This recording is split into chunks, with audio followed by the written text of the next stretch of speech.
ಒಂದು ಸುಂದರ ಹಳ್ಳಿ ಇದ್ದಿತು. ಆ ಹಳ್ಳಿಯಲ್ಲಿ ಅನೇಕರ ಎಂಬ ಚಿಕ್ಕ ಹುಡುಗಿ ಇದ್ದಳು. ಅನೇಕರ ದೊಡ್ಡ ಕನಸು ಇತ್ತು. ಅವಳು ದೊಡ್ಡ ಸಾಹಸಿಯಾಗಬೇಕೆಂದು. ಒಂದು ದಿನ ಅರಣ್ಯದೊಳಗೆ ತಿರುವು ಹಾಕಿದಾಗ ಅವಳು ಒಂದು ಮಾಯಾಜಾಲದ ಮರ ಕಂಡಳು. ಮರದ ಎಲೆಗಳು ಚಿನ್ನದಂತೆ ಹೊಳಗುತ್ತಿತ್ತು. ಅನೇಕರ ಧೈರ್ಯದಿಂದ ಮರದ ಹತ್ತಿರ ಹೋದಳು. ಮರವು ಮಾತನಾಡಿತು.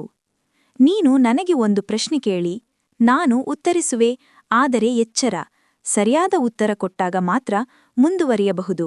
ಅನೇಕರ ಈ ಜಗತ್ತಿನಲ್ಲಿಯೇ ಅತಿ ಮುಖ್ಯವಾದ ಸಂಗತಿಯೇನು ಎಂದು ಕೇಳಿದಳು. ಮರ ಹಸಿವಾದ ಮಾತಿನಲ್ಲಿ ಉತ್ತರಿಸಿತು, ಪ್ರೇಮ ಮತ್ತು ಸ್ನೇಹ. ಅನೇಕರ ಆ ಮಾತು ಕೇಳಿ ಬಹಳ ಸಂತೋಷಪಟ್ಟಳು.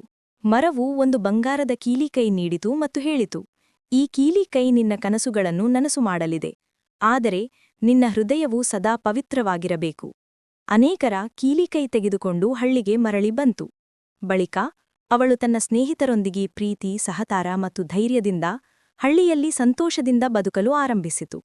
ಮರದ ಮಂತ್ರವು ಅವಳ ಜೀವನವನ್ನು ಪ್ರೇರಣೆಯಾಗಿ ರೂಪಿಸಿತು.